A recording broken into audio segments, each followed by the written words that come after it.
crónica, ¿no? Entonces, el primer caso sucedió en el año 1000, en la década de los 80. Se llama SIDA, que quiere decir síndrome, la S de síndrome, que quiere decir un conjunto de signos y síntomas, de inmunodeficiencia, la I inmuno porque deficiencia, la D, porque produce un estado de inmunodepresión, destruye las células. Adquirida porque se lo adquiere el virus por un mecanismo de transmisión, puede ser sexual, parenteral, congénito, ¿ya? Por eso se llama SIDA. No es lo mismo decir VIH que decir SIDA, ¿ya? Por eso se habla pacientes VIH, SIDA. ¿Por qué? Porque esta enfermedad, este estado, tiene 3 etapas. Desde el periodo de incubación hasta que aparezca la primera etapa, que es aguda, que es la etapa 1. La segunda etapa, que es la más larga, que dura de 8 a 10 años, que es la etapa crónica o de latencia. Y la última etapa, que dura de 2 a 3 años, que es la etapa SIDA. Que es la etapa SIDA. ¿Ya? Entonces, se dice, si hiciéramos pacientes con SIDA, ese paciente tiene SIDA, no se puede decir eso. ¿Por qué? Porque no sabemos, porque no todos están en esta última etapa. Entonces, por eso decimos paciente VIH-SIDA, porque puede estar en cualquiera de las etapas. Generalmente decimos paciente que vive con el VIH-SIDA, PDDS. Ese es el que está en esta etapa, sobre todo de latencia, ¿no? Vive con el VIH, pero no tiene clínica. Es un paciente que generalmente es asintomático, ¿ya? Entonces, el SIDA, como vemos, es la última fase solamente, ya cuando hay las infecciones oportunistas. Esto es que les quede claro. ¿Es una enfermedad aguda o crónica? Es una enfermedad que crónica, dura años. En un paciente que desde que se infecta hasta que se muere puede durar entre 15, 12, 15 años o más, ¿no? Es una etapa crónica. Eso estamos hablando si es de forma natural. ¿Qué significa natural? Si el paciente ni sabe que tiene la enfermedad y va a evolucionar. Pero actualmente existen unos medicamentos que se llaman antirretrovirales. Antirretrovirales. Es como decir un antiviral. ¿Qué es los antivirales? ¿Qué función tienen los antivirales? Inhibir la replicación del virus, evitar que el virus se multiplique, que aumente la carga viral. Esa es la función. Ese es un antiviral, pero en el caso del SIDA se llama se aumenta esa palabrita, retro. ¿Por qué? Porque el VIH es un virus que pertenece a una familia que se llama retroviral. Entonces, ¿qué quiere decir? Que estos antivirales, llamados antirretrovirales, son específicamente para estos virus, para inhibir la replicación de estos virus de esta familia, entre los cuales está el virus del VIH. ¿Me dejo entender? ¿Ya? Entonces, actualmente existe eso. Si un paciente, sin saber que tiene SIDA, llega a morir, se murió de SIDA, decían antes, ¿no es cierto? Entonces, ¿qué quiere decir? Que no usó antirretrovirales.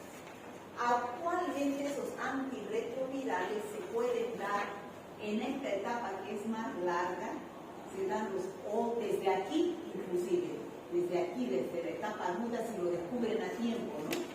Antirretrovirales. Entonces, esos antirretrovirales, al inhibir su replicación del virus, pueden mantener durante toda su vida, si toma periódicamente. No solamente debe tomar uno, son combinación de 3 o 4 medicamentos antirretrovirales para mantener su estado inmunológico estable y no entre a esta etapa de SIDA. ¿Me dejo entender? ¿Sí? Entonces, forma natural de la enfermedad es así, pero si toma los antirretrovirales puede perjudicar su vida. Bueno, a varias infecciones oportunistas. Eso les queda claro, ¿no es cierto?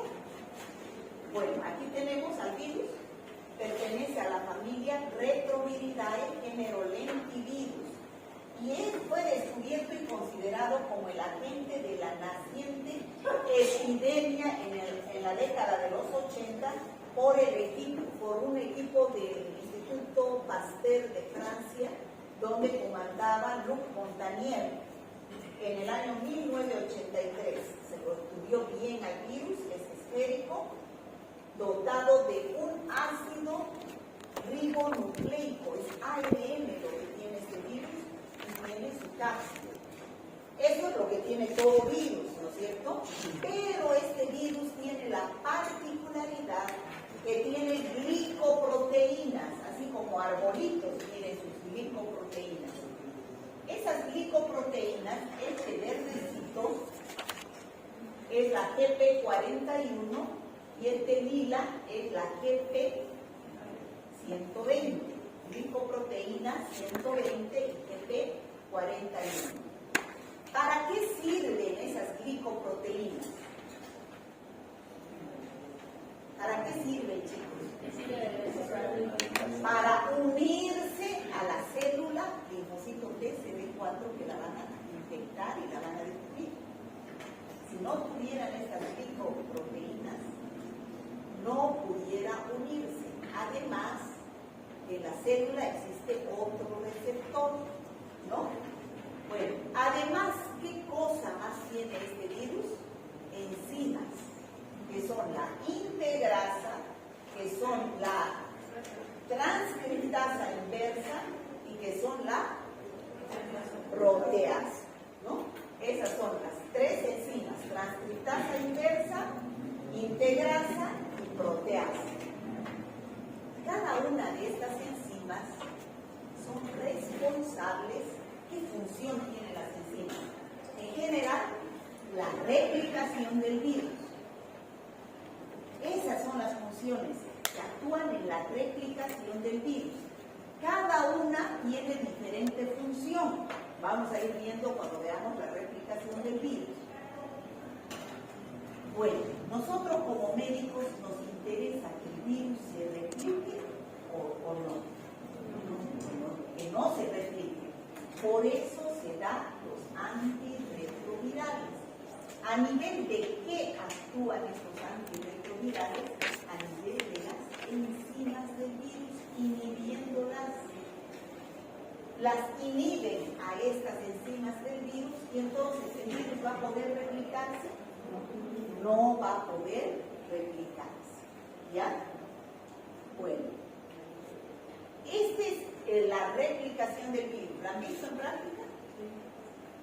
¿La han entendido? ¿Sí? Bueno, les repito para que les quede más claro y también a los que recién van a llevar para que refuercen su clase. Este es el virus. Miren, sus glicoproteínas, sus ácidos nucleicos, sus cápsides. Entonces, este virus, ¿y esto qué es? ¿Qué es esto?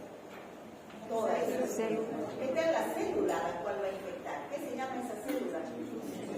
A ver, ¿qué se llama? ¿Usted cómo se llama?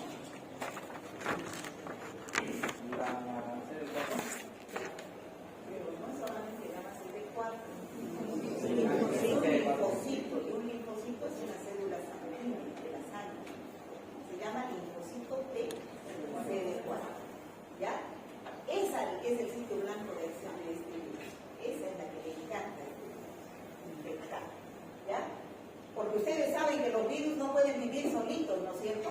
Necesitan infectar a una célula y cada virus tiene diferentes células blanco, células predilectas, el virus de la hepatitis son los hepatocitos. El virus de la rabia son las células populares y después células nerviosas. Este es el linfocito TCD4. Entonces, ¿qué hace? Se pone en contacto con el receptor. ¿Cuál se llama? ¿Qué se llama el receptor de la célula? CCD5. CCD5. Ese es el receptor de la célula. El linfocito TCD4 tiene que tener ese receptor y este tiene que tener la GP120 para poder ingresar. Entonces, ingresa el virus, sobre todo su ácido nucleico. ¿Cuál es su ácido nucleico? ARN. La célula, a su vez, tiene su propio ácido nucleico. ¿Cuál es el ácido nucleico de la célula? ADN. Entonces, ¿cuál es el fin? Que este ARN se transforme en ADN. ¿Y quién lo hace eso? La transcriptasa inversa o transcriptasa reversa, dicen otros libros. Transforma, es una enzima que tiene el virus, que transforma su ARN en ADN. ¿Y para qué transforma eso? Para que pueda adicionarse al ADN de la célula, el linfocito TCD4. Entonces se enmascara ese ARN del virus, y ahora es ADN del virus, en el ADN de la célula. Y la célula lo reconoce como propio.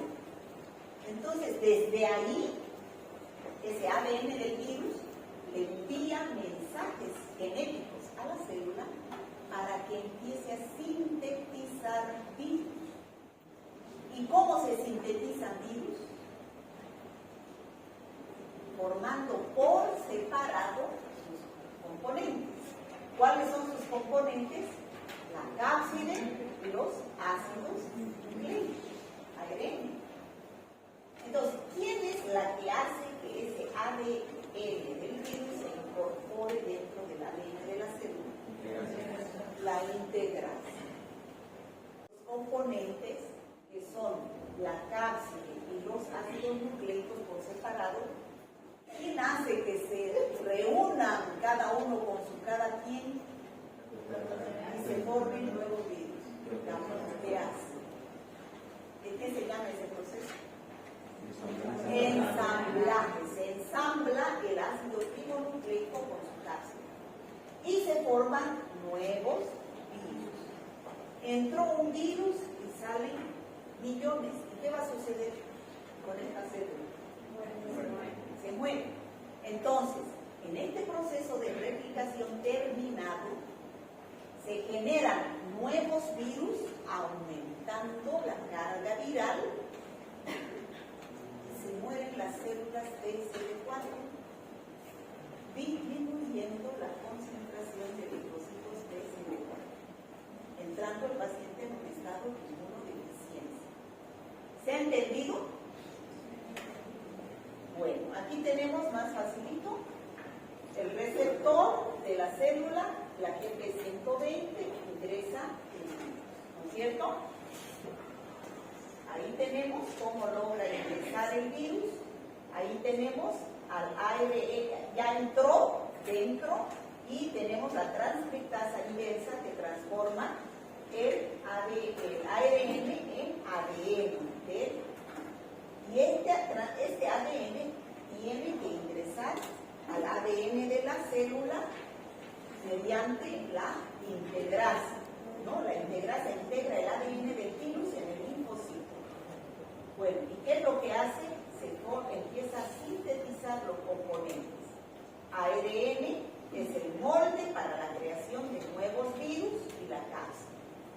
¿Qué hace? La proteasa es la que produce el ensamblaje de estos componentes y ahí se van generando nuevos virus que salen y la célula se destruye. Lo he explicado de otra manera. Y aquí están todos los pasos que se siguen en la replicación viral. Estos son todos los pasos.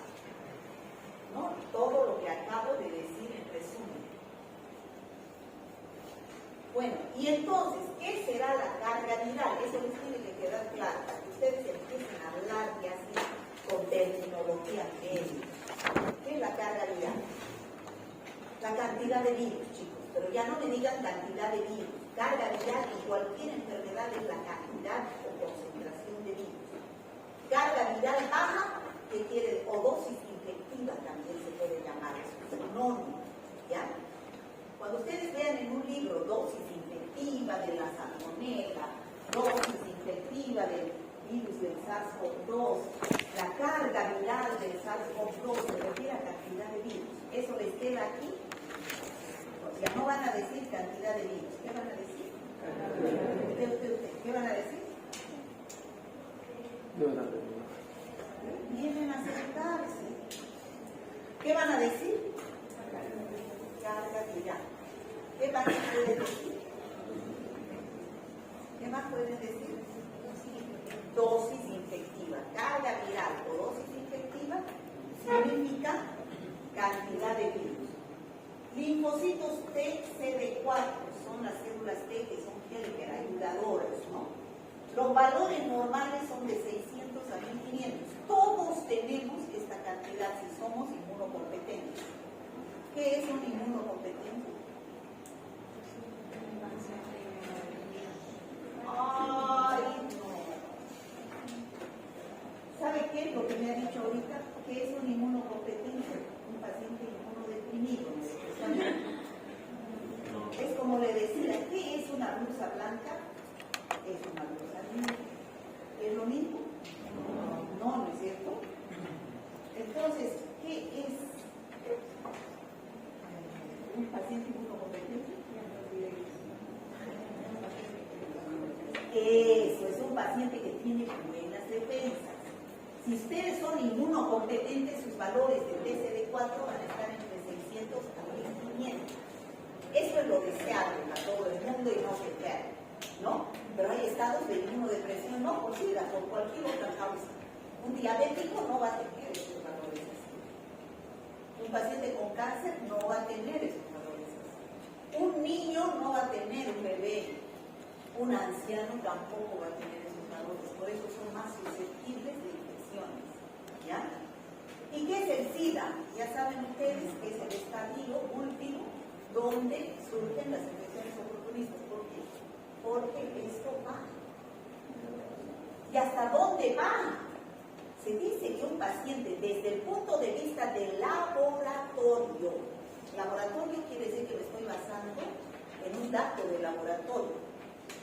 Y en este caso, el dato del laboratorio son los linfocitos TCD4. En un paciente SIDA, los datos del laboratorio de linfocitos TCD4 tienen que estar menos de 200 por milímetro cúbico. Chicos, yo en los exámenes les hago pensar. Si yo le estoy diciendo datos de laboratorio, significa que tienen que dar un dato de laboratorio, no me tienen que dar un dato clínico, ¿no es cierto? Si yo les digo, a ver, un dato de laboratorio que me haga pensar en un paciente SIDA. Ajá, puede decir. 250 por Linfocitos TCD4 menos de 200. Y si yo les digo, a ver, un dato clínico que me haga pensar en un paciente SIDA. infección de oportunidad. Diarreas crónicas, tuberculosis, meningitis por Cryptococcus neoformans, neumonía por Pneumocystis filogenes, por cualquiera, uno se puede morir de cualquier microorganismo si está en estado SIDA. Pero eso es lo más común, ¿ya? Eso es desde el punto de vista clínico. Nota la diferencia, que les estoy haciendo la misma pregunta, pero con palabras diferentes que tienen otro sentido, ¿sí?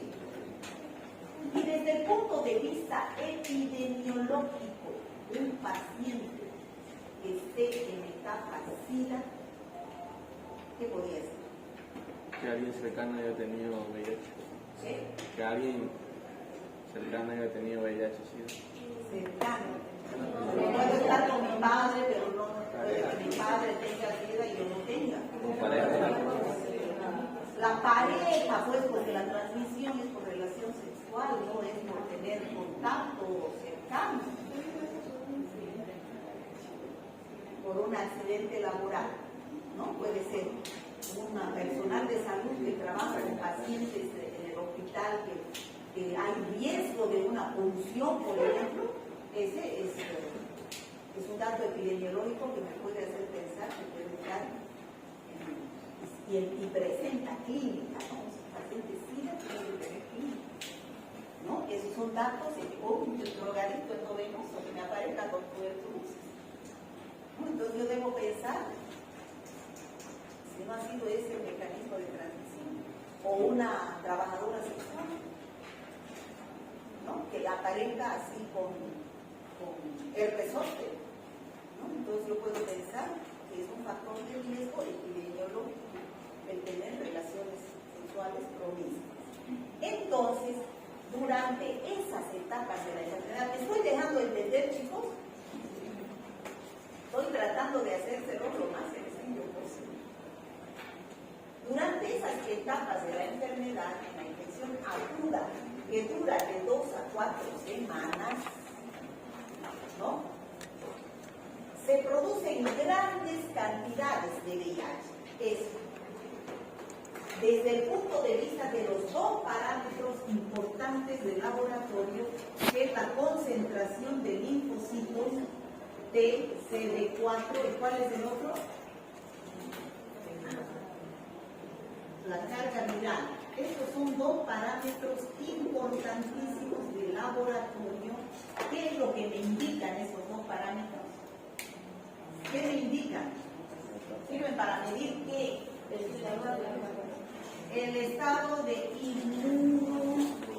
El estado inmunológico del paciente. De acuerdo a los resultados de estos datos, yo sé si es un paciente inmunocompetente o inmunodeprimido. ¿Está claro? Ya. Entonces, en la primera etapa, como recién se infectó aquí el paciente, va a empezar a replicarse el virus 2 a 4 semanas. Se empieza a replicar el virus y después cae. No cae hasta el suelo, cae y se mantiene ahí. Continúa replicándose, pero no en gran cantidad como al principio. Y entonces, al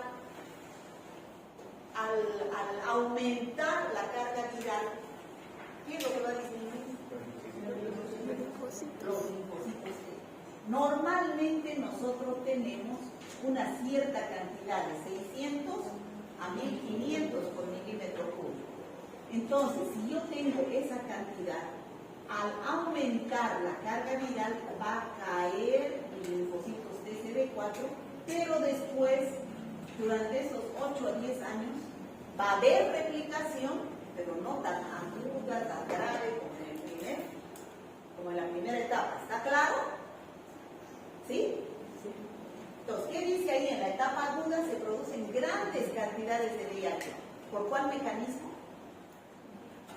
¿Cuál es el mecanismo por el cual se producen grandes cantidades de VIH? Replicación viral. Entonces, la célula CD4 para hacer copias de sí mismo y destruir estas células durante el proceso. Debido a esto, el número de CD4 también disminuye rápidamente. ¿Hasta ahí me han entendido? En la primera etapa sube la carga viral y como consecuencia bajan los linfocitos TCD4. En la etapa de latencia clínica o estado latente o crónica, dicen algunos libros, dura de 8 a 10 años. Entonces aquí, de 8 a 10 años. ¿Qué sucede aquí? Se mantiene, ¿no? Se mantiene en carga viral. Durante esta fase el VIH todavía está activo, pero se reproduce a niveles muy bajos y probablemente el paciente no tenga síntomas ni se enferme. O sea, se mantiene estable 8 a 10 años. ¿Está claro? Y en la etapa SIDA, que es ya acá, nuevamente van a empezar la carga viral, pero a aumentar en grandes cantidades. Y como consecuencia, ¿qué va a pasar? los linfocitos TCD4 caen a qué nivel? Menos de 200 por milímetro cúbico. Y vienen las infecciones oportunistas. Entonces, ¿eso me han entendido? Dicho de otra manera, con indicios en el laboratorio, porque son parámetros del laboratorio que deben pedir ustedes. ¿Esto qué es? En este subtubo, ¿qué hay? ¿Qué hay en ese tubo? Leche. ¿Qué hay? Sangre del paciente. Entonces, antes de una infección, en un paciente que no tiene VIH, digamos que todos nosotros no tenemos VIH, nuestra sangre está solo por linfocitos TCD4 en una cantidad de 600 a 1000 mililitros. Si me infecto y entro en la etapa aguda de 2 a 4 semanas, ¿qué va a pasar? Este virus se replica en gran cantidad y por lo tanto la cantidad de linfocitos T que yo tenía van a bajar en la etapa aguda. En la etapa de latencia se reproducen los linfocitos TCD4, se replican, porque los virus se replican, pero en una forma lenta, por lo tanto se mantienen, no sufren ninguna infección oportunista, pero a medida que pasan los años, ¿qué va a suceder? Se replican en gran cantidad los virus, aumentando la carga viral y cayendo los linfocitos TCD4 a menos de 200 por milímetro cúbico. ¿Está claro esto? Es lo mismo que el anterior, que estaba en palabras, pero esto en librito. ¿No? Entonces, esto es lo que yo les he dibujado allá para que me entiendan. Primera etapa aguda, el rojo es la carga viral, cae.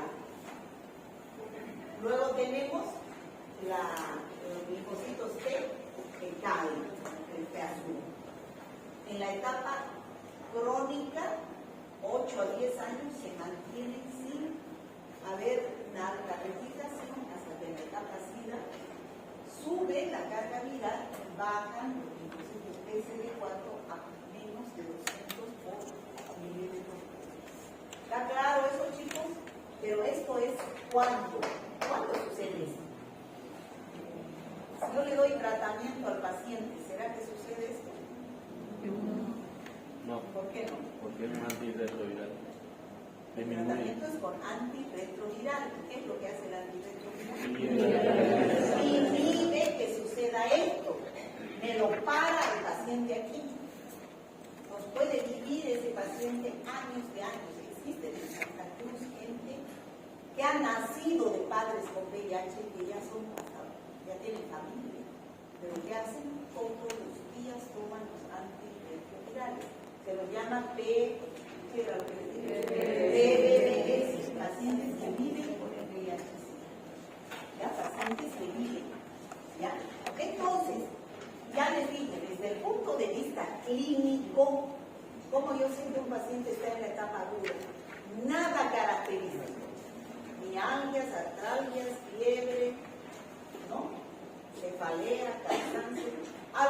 Si va a su consultorio un paciente con estos síntomas, ustedes sospecharán. La clínica no me dice nada. ¿Qué es lo que me dice? La epidemiología. La epidemiología, chicos, porque si yo no sospecho epidemiológicamente, no voy a pedir laboratorio. Pónganse ustedes en la situación real. Si viene un paciente con estos síntomas, ¡ay, sí, le pediré el laboratorio! Van a decir. No, le van a pedir cuando le pregunten.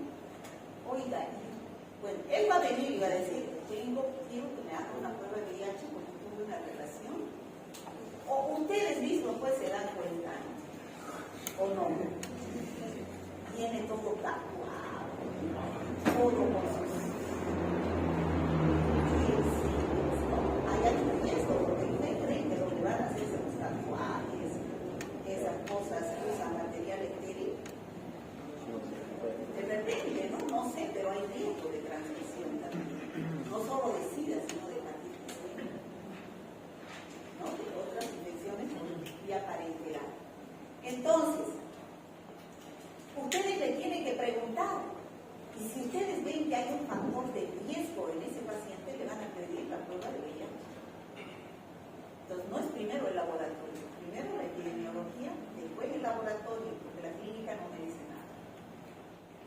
Siempre valoren, eso les digo, los 3 parámetros para hacer su diagnóstico: clínica, laboratorio y epidemiología. Yo eso les digo a mis alumnos siempre, porque ahora el médico se está volviendo muy dependiente de qué.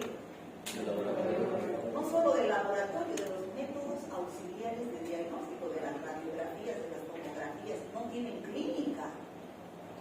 No tienen clínica. Dicen, si no se hace una resonancia magnética, ¿cuánto cuesta una resonancia magnética? Si no se hace una resonancia magnética, no podemos saber. Si no se hace una tomografía, no podemos saber. ¿Y la clínica? ¿Dónde está la clínica? Yo sé que hay enfermedades que son así, pero pues primero aportemos los recursos, ¿no? Con mi clínica yo puedo dirigirme hacia un lugar, ¿ya? Entonces, en esta infección aguda que dura 2 a 4 semanas, después de la exposición, hay picos de viremia. ¿Qué significa picos de viremia?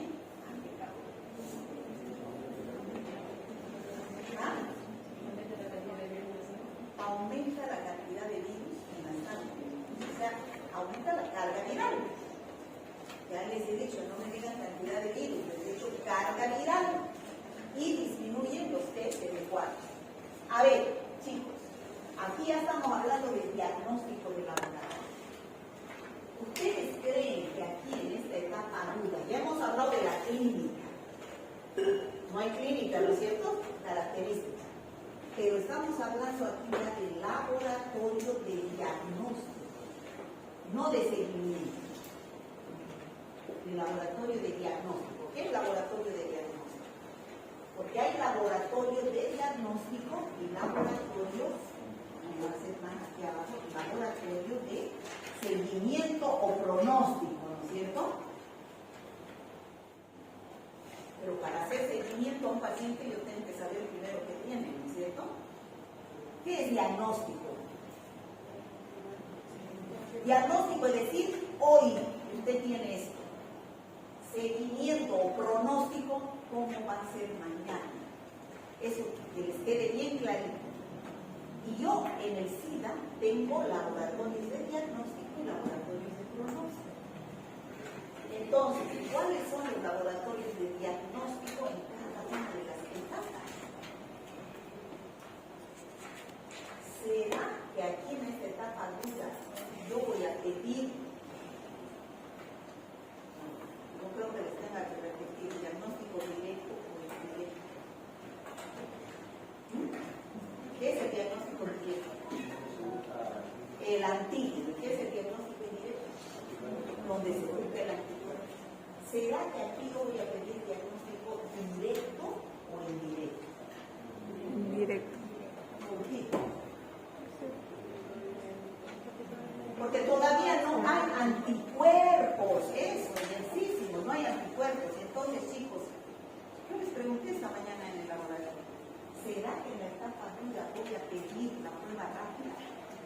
¿Saben lo que es la prueba rápida, no? ¿O no?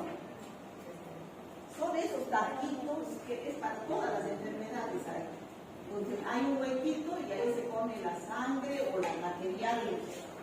Dice el doctor Machado, ¿le vas a hacer esto? ¿O no? ¿No?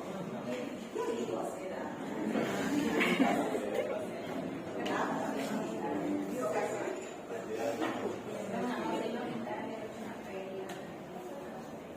Feria científica. ¿Qué han ido a investigar? Feria de salud. Promoción y prevención de la salud. ¿Qué más?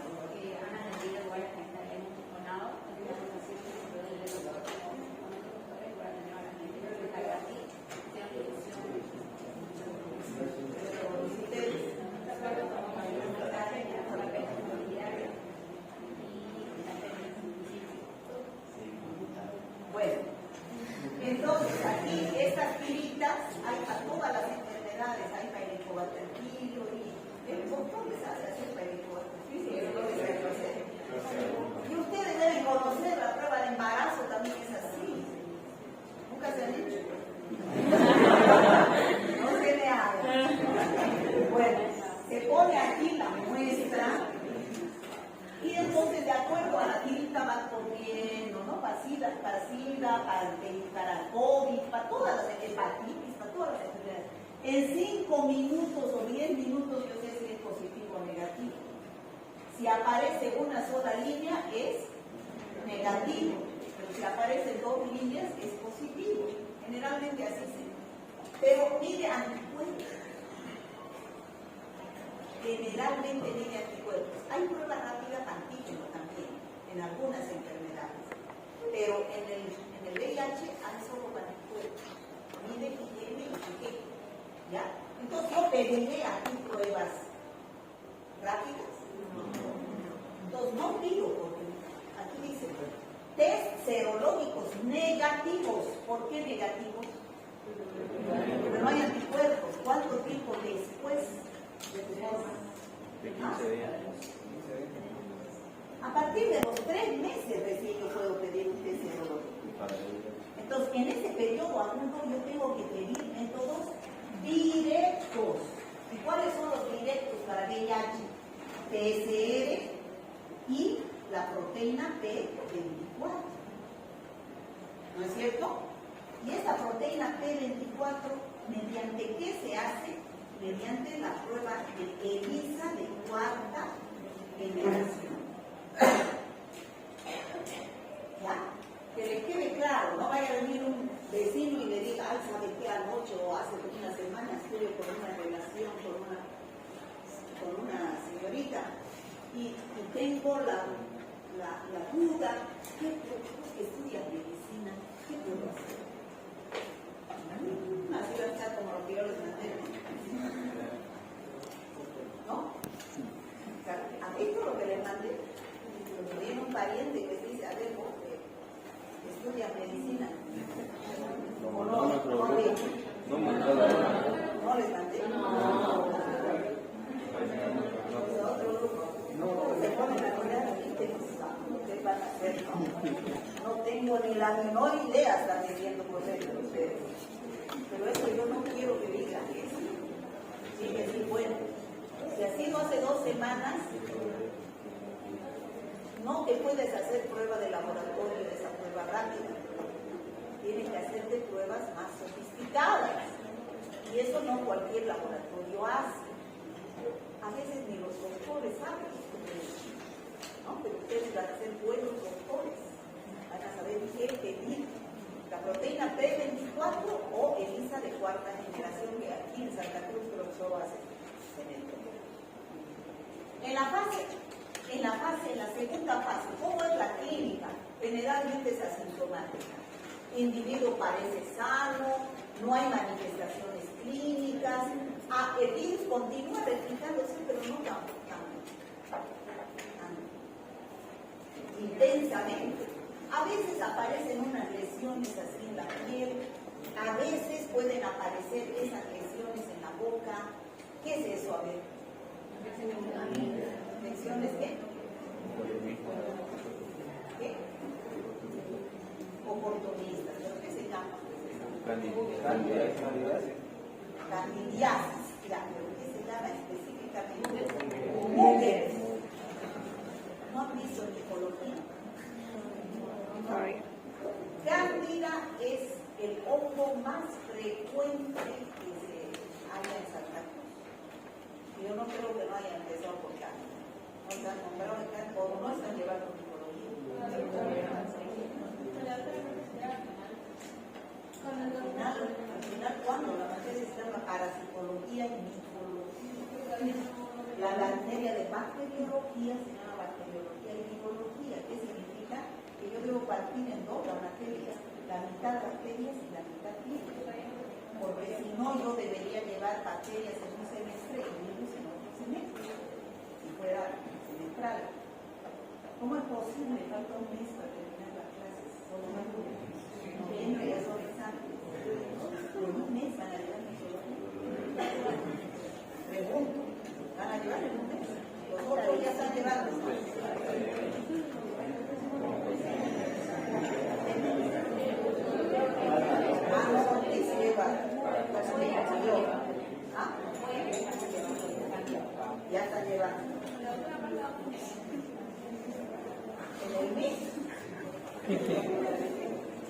Van a quedar hasta Ahí que con el libro. van a llevar volando. En Van a verano. pasar de noche. Entonces, esto se llama mugue, producido por la cándida albicans. Aquí sí se en esa etapa. Ustedes le hacen abrir la boca al paciente y le ven así. A ver si no es ciego, ¿no? Esto aparece en los estados de inmunodepresión, ¿no? A veces, ¿y cómo? Y en el estadio SIDA, bueno, ya aparecen las infecciones oportunistas, ¿no es cierto? Donde ya se afecta a todos los órganos por el estado de inmunodepresión. El cerebro da meningitis, criptococos neoformas, los pulmones da neumonía, neumocistis pilovechi, los intestinos dan diarrea crónica, criptosporitis larga, los genitales dan citomegalovirus, dan herpes genital, ¿no? Pueden dar papilomavirus. En el hígado puede dar herpes simple, herpes zóster. En la piel da sarcoma de Kaposi, que es un tipo de cáncer de piel. Esto más es en los pacientes de raza negra. En la boca y garganta, candidiasis, ¿no? En los ojos, retinitis por citomegalovirus. Cualquier cosa puede dar, hasta de resfrío el paciente se puede morir cuando está en una etapa ya de SIDA, ¿no? Ahí tenemos algunas de las enfermedades oportunistas más frecuentes. ¿Tienen en su guía esto o no tienen? ¿No tienen en su guía? Bueno, ya saben cómo se transmite la infección sexual en un 70-80%, parenteral en un 0,5% y vertical, o sea, de la madre al hijo el 30%. Estos chicos, aunque sea bajo el porcentaje, 0,5%, es cuando uno tiene un accidente laboral o cuando tiene una transfusión sanguínea parenteral. Por ejemplo, si ustedes tienen como personal de salud al ir a los hospitales, tienen un pinchazo de un paciente, se pinchan con la herida de un paciente o al hacer un procedimiento a un paciente se pincha o le salpica el ojo. Entonces, hay un protocolo, una metodología a seguir. Ustedes deben ir urgente a decir al jefe de sala o al jefe de emergencia me pinché, porque no sabemos si ese paciente está en esa etapa o en esta etapa, o no sabemos si no tiene nada. ¿No es cierto? Entonces, ¿qué es lo que hay que hacer? Sacarle sangre al paciente y sacarle sangre yo que me pinché. Entonces, ahí me hacen las pruebas de laboratorio. ¿En cuál periodo sería la transmisión generalmente? En cualquier periodo puede haber virus, pero más es en el periodo agudo, ¿no es cierto? Pero en cualquier periodo puede haber. Entonces, me tiene que hacer pruebas a mí, al paciente. Si el paciente es positivo y yo no soy positiva en ese momento, entonces, porque no puedo haber formado anticuerpos el mismo día, ¿no es cierto? Entonces, si yo doy negativa y el paciente da positivo, inmediatamente antes de las 6 horas deben iniciarme el tratamiento a los antirretrovirales en la presencia de los hospitales. Inmediatamente. Pero si el paciente da negativo y yo doy positivo, ¿qué va a pasar? El paciente me contagió. No, es que yo ya lo tenía, ¿no es cierto? Y puedo estar echando la culpa al paciente y metiéndole juicio, porque me contagié porque tuve un pinchazo. Por eso el protocolo es inmediato. ¿Ya? Entonces es así que se debe seguir. Ahora, ¿qué líquidos tienen? Todos los líquidos biológicos tienen virus. Todos los líquidos biológicos de un paciente fetal estamos hablando, ¿no? Pero ¿cuáles tienen mayor cantidad? Sangre, semen, por eso las secreciones por transmisión sexual, la leche materna en un bebé cuya madre es VIH positiva, se prohíbe que dé leche materna. Porque además de que la leche tiene virus, muchas veces al quitar el bebé hace heridas en el pecho. ¿No estoy pasando? ¿Ya? Entonces, todos los líquidos biológicos tienen virus, pero en menor cantidad. Por ejemplo, tiene la saliva. Entonces, los besos, por un beso con un paciente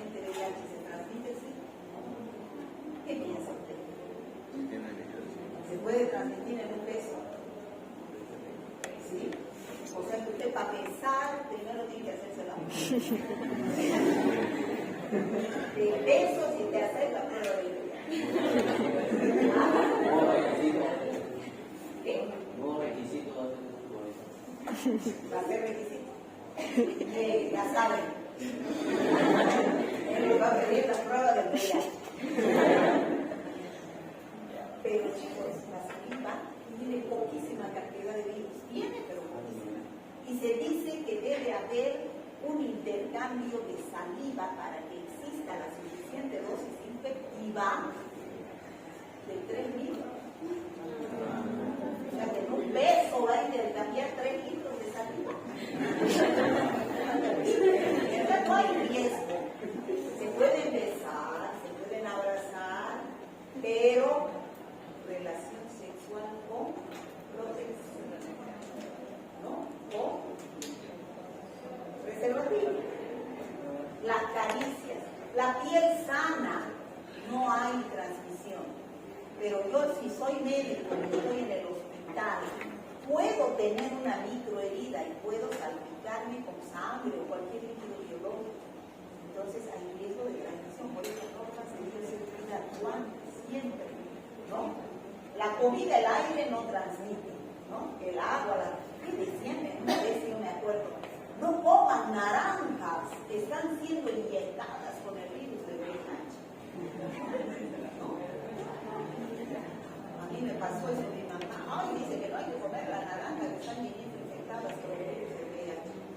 No, no es mecanismo de transmisión de comer, a no ser que le pongan, no sé, pienso, ¿no? Que le pongan ingentes cantidades. Bueno, el diagnóstico del laboratorio ya hemos dicho. Hay dos.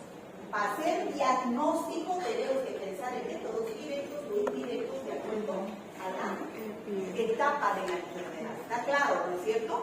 ¿Aquí van a pedir métodos directos? No. Sí. En la etapa aguda van a pedir métodos indirectos. ¿Cuáles? La PCR y la proteína 24 a través de ELISA de cuarta generación. O sea, ustedes piden proteína P24. El laboratorio es el que sabe qué técnica va a utilizar. Es ELISA de cuarta generación. ¿Ya? Ahora, si el paciente, ustedes ya saben que es VIH positivo, por cualquier prueba, directa o indirecta, si es en la etapa de latencia, que tienen que pedir prueba de serológica. ELISA de primera, segunda, tercera, cuarta generación. Porque igual les va a detectar. Entonces, ¿qué van a hacer? ¿Qué van a pedir a ese paciente que les dé test de ELISA positivo? ¿Qué va a pedir, niña? ¿Qué haría con un paciente si le da ELISA positivo para VIH? Prueba confirmatoria. ¿Dónde está? A ver, su compañero de atrás, ¿qué pediría usted? ¿Usted de alumno?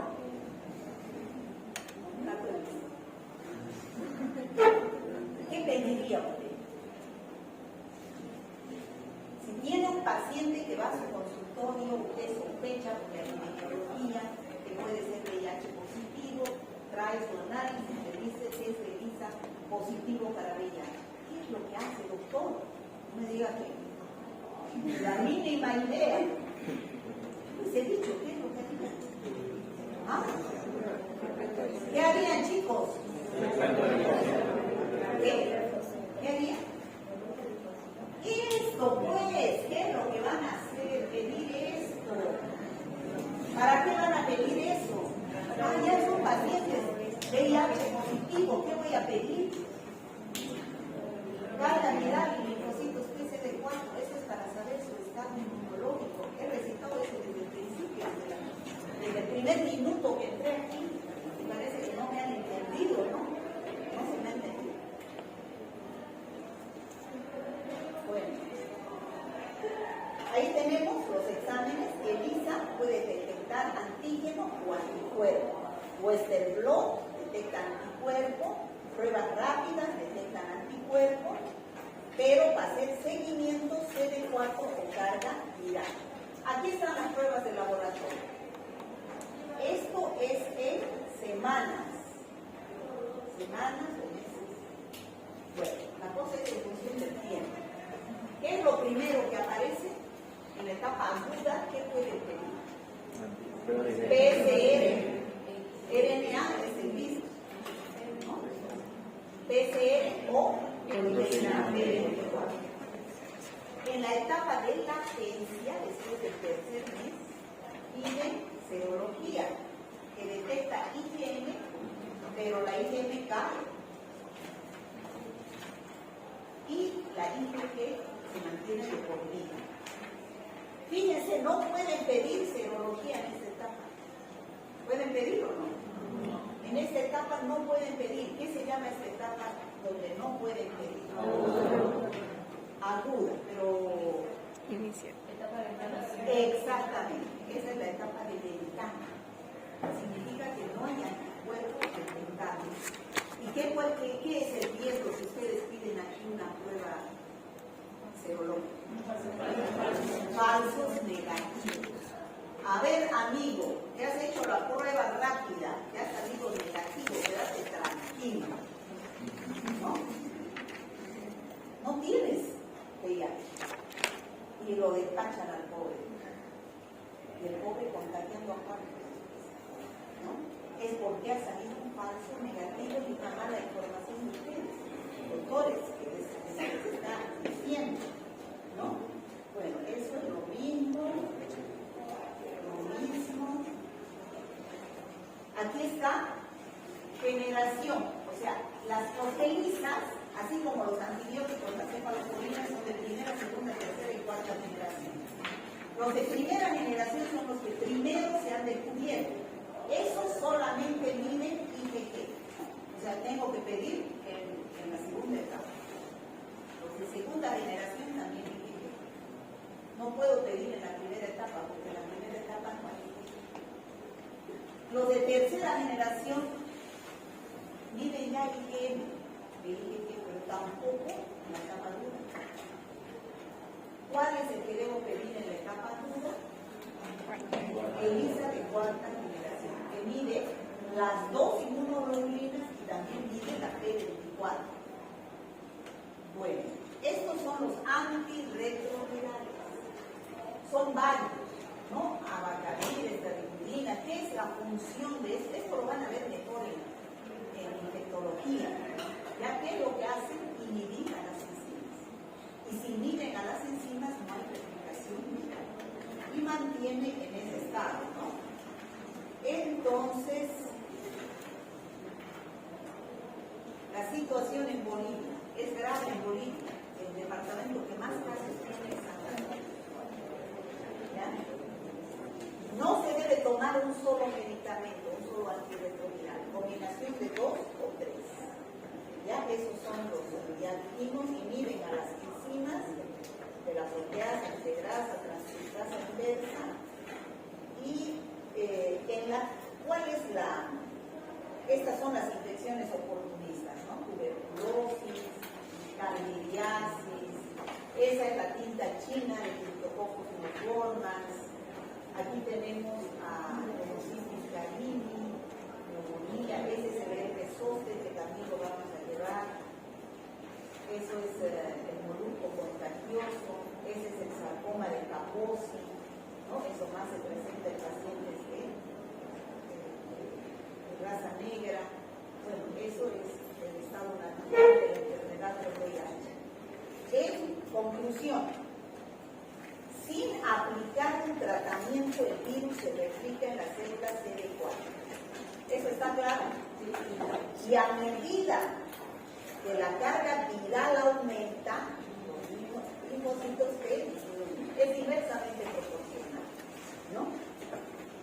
Esta disminución puede tener lugar durante muchos años hasta que el número de células CD4 llegue a un nivel crítico de 200 o menos, en el que aparecerán síntomas propios del SIDA, las infecciones oportunistas. El tratamiento frente al virus, que se llama terapia antirretroviral, suele consistir en una combinación de fármacos y reduce la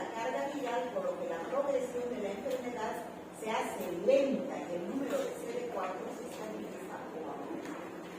¿Está claro? Bueno, entonces, ¿qué es lo más importante para prevenir el SIDA? Abstinencia sexual, me van a decir. No se puede vivir así.